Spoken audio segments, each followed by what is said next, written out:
Early morning waking up to go to work with Brian. He's heading off to LAX. He has a meeting there, and I'm going to accompany him through traffic right here.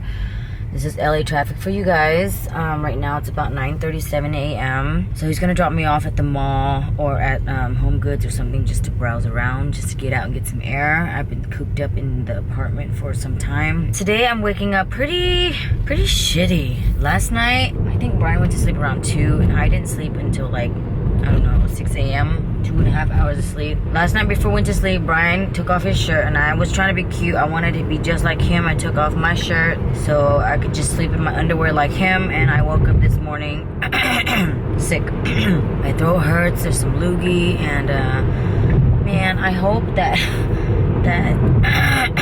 it's just a sore throat, that's it, and it doesn't escalate to anything more than that. I've been doing pretty good, not getting sick for the first 5 months of the year. I thought it's because I took my flu shot and I was like in the clear, but that's a flu shot, not a sick shot. So lesson learned, next time, don't be cute, take off your shirt.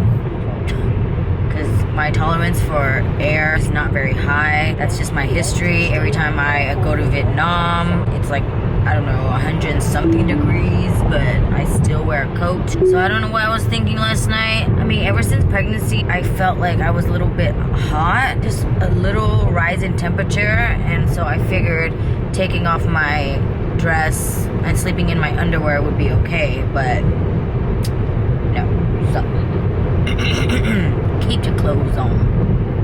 Don't be cute. Also, this morning I was being cute once again and started picking at my face. Like, it's just, I thought that there's something in there because it was like a whitehead, and I just kept going at it, and now it just hurts so bad. I guess I have a confession to make. Honestly, this pregnancy, acne wasn't really like a big issue. It's just some bumps here and there, and then I caused it myself. Like, I thought things were in there, and it just kept hauling ass in there, picking at it, and it just started to scab up. If I had just left it alone, then it'll go away, but my hands are so like itchy, and I don't know, I just couldn't let it go, and that's why I ended up with so much scars in this area. So I guess it's really my fault, and I will take accountability for it. So let's try not to touch my face from now on. Okay, toots. Brian's a little late because there's a little congestion. So I'll see you, just text me. I just got to Sephora and my husband just texted me. It's time to pick him up. Maybe it's a good thing. Back at it. Here he is, this guy who says 1 hour, but it's actually really 30 minutes. 50. So we went through In-N-Out drive-through, and now we're looking for a parking spot to eat. I guess we should have just, you know, went inside. Here's some fries, protein burger, and a regular burger. I ordered this, and Brian ordered this, but he wants to switch now, which is fine by me. Fine, we don't switch. And then we have a strawberry shake and water. Somebody must be real hungry. Look at him, he finished all his food. I'm still working on mine. So good. When I was a kid, I used to be so jealous of Brian because he eats In-N-Out burgers. I've never had one. My parents always took us to McDonald's. This is kind of like nostalgic for me as well. And I think Brian was the one who took me to In-N-Out the very first time. Back home now, and Brian is eating again. It's hours later anyway, so it's okay. So he has this cauliflower rice going on. I'm gonna taste it and see if it's better than the other one. It says it comes pre-bagged and you just put it in the microwave. It says about 5 minutes. But it blew up. It didn't make a mess. It just made a hole in itself, so. So maybe next time just do like 4 minutes and 45 seconds. So what do you think? It smells like more potent. It feels like it could be less crunchier. I'm not tasting it, but what do you think? Tastes fine. Does it taste like the other one? Yeah, just cauliflower. Exactly like the other one? I think so. It tastes like cauliflower. Okay, so if you have to choose between this one and the other one? Probably this one. Because I just throw it in the microwave 5 minutes and it's good. So you don't have to take it out like portion by portion, break right? it up and yeah, use the time. Well, eat it with your shrimp like you said. Or eat shrimp. And get stuck. But okay. Okay, so this is the shrimp. This is pretty good. Costco has pretty good shrimp. Shrimp and it doesn't have a smell, right? No. All right, well, I'll let you enjoy your meal before you get back to work. Okay, so today I am 24 weeks pregnant. I'm feeling the same, nothing different. Let me show you my belly. Here's my belly, it's pretty big. Other side view. I mean, it's just like growing really, really fast, and it's just out of nowhere. 24 weeks, so it's starting to grow this line right here. I'm not sure what this line is, but when my sister was pregnant, she said it just appears and then it'll disappear. And my outie, it's supposed to be here by now, but it's not. I don't know if I'm behind, but doctors told me the baby's big, but who knows? You never know. Everyone's body is different, and only thing that I'm feeling a lot lately is that the baby is really going ham on my belly. Like he's just in there kicking so much, and like before it was just one hand or like back and forth taps, but now it's like 4 or 5 at the same time, and he keeps going and going and going, and every time I call Brian to come check him out, he stops. So I don't know if he's trying to play a game. It's not cute, but yeah. I just ate, so this is looking pretty big.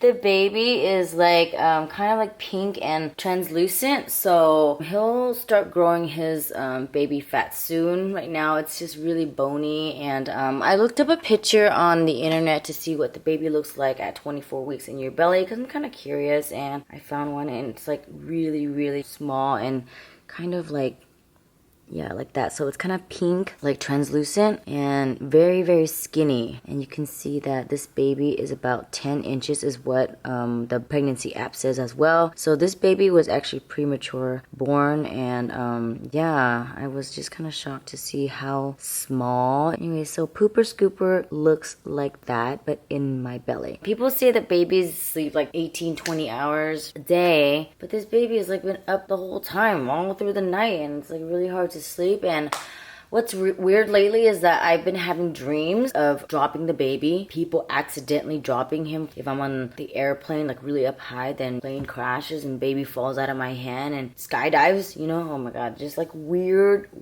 dreams. Like I don't know how to explain it, but maybe it's just me being like cautious, I don't know. So let me like read on a couple things that my pregnancy app says. You guys can get an idea in case you guys don't follow the app. I don't really follow it constantly, I just want to get an idea of where this baby is going. Every app is different. Like one app says it's as big as a corn, another one says it's as big as a cantaloupe. Like this one says it's a cantaloupe right here. So right now, Unicorn, it says my baby's name Unicorn because when I got this app I named him Unicorn. And then another one would say your baby is as tall as a tub of popcorn. So there's just variation, and everybody's different. Like sometimes my baby could be small or another person's baby could be big. It really depends on that person. Every pregnancy is different. So we're gonna check out what this bump app has to say about baby. Skin is becoming more opaque. Baby has a pink new glow like I showed you earlier. And then we have about a 10-inch baby, so 10 to 11.8-inch fetus, and weighs about 12 to 20 ounces. Every week, baby is getting closer and closer to being ready to survive and thrive in the outside world. Drink up. Around 24 weeks, your doctor will do a glucose test. Like I already did one when I was 4 weeks pregnant. People thought that was weird. Like my friend Kat was like, you shouldn't be doing it like at 4 weeks, but okay. They're telling me that you're gonna have to do another one at 25 to 28 weeks. So basically drinking a lot of sugar to see if your baby has gestational diabetes. And I'm kind of scared because lately I've been eating a lot of snacks and candy, boba, and like shakes. So hopefully it doesn't affect the baby. If not, then we have to figure out our diet. I mean, before I would eat and skip out on dessert, but now I eat and then have a little dessert. So it's, I don't know, it's just a craving that the baby kind of tells me, you know, no. And sometimes I fight the baby and be like, no, we're not having any snacks today. But most of the time I lose because I'm such a sucker into like trying to negotiate with this baby. So right about now I should be experiencing some discomfort and leg cramps, back aches, and swollen feet. So right now, so far, I've been experiencing just back aches. Like when I sit up and do my vlogs or edit my videos, I start to feel a little bit of pain in my back, but not much. It's just very subtle, and I think it's because it's the weight dragging towards the front area. So it's like, And I find myself laying down is the best position for me, because sitting up or like angling down to like a certain degree, that degree or like that degree, it's just really uncomfortable. And laying down on my left hand side is the best for me. Swollen ankles and feet, be sure to elevate them while sitting. Leg cramps can be a sign of dehydration. Linea nigra, so that's the dark line that I was talking about earlier that runs up the center of your belly. It'll fade after baby's born. Stretch marks, unfortunately, still there. I haven't seen any stretch marks. I've just seen stretching, but no stretch marks yet. Maybe the stretch mark comes after the baby, when the baby's out. I don't know. Another thing I want to note is that a lot of people say, no, you can't fly. What are your concerns about flying during pregnancy? And honestly, there are no problems with flying during pregnancy. You're allowed to fly up to 36 weeks, according to like some airlines. Some people might require you to get a note from your doctor to fly. So if you want to do a baby moon before you give birth, or explore the world, then you can do that before, and just do it before the 36th week. And the reason why some people say it's not safe to fly during 36 week is because airlines don't want to take care of your crap. Okay, they don't want you to go into labor when you're in the air and be responsible for you when you're going to like give birth right there and then in the air. So they tend to like avoid that situation because of like liability reasons. And some mothers go into like pre-labor and things happen during the 36th week or even earlier. Like my friend's coming out at 32 weeks, and like that baby that I showed you the picture earlier came out 24 weeks. So you never know, and airlines just want to be cautious and they don't want to be responsible for it. So that's why they say you can't fly at 36 weeks after. But it has nothing to do with the baby being in the air or like compressions or whatnot. So if you want to fly and you feel like you're healthy enough to fly, then it's totally normal. I know a lot of my friends were like flying at 7 months pregnant, so it's okay. Cutoff for flying is 36 weeks, and they'll need you to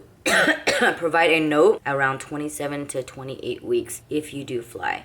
Unless you can get away with like not showing, they won't ask you. But these days I'm showing. And yeah, my friend today texted me, was like, whoa, you're kind of big for 24 weeks. And I'm like, yeah, I know, it's weird, but I don't eat much, but baby's growing. So I think that calculations are off just a tad. I'm rooting for August baby because I feel like baby can go to school earlier, and the cutoff is around September. So I don't want my my boy Pooper Scooper to be a little bit behind. Earlier the better for him to go to school and spread his wings and fly.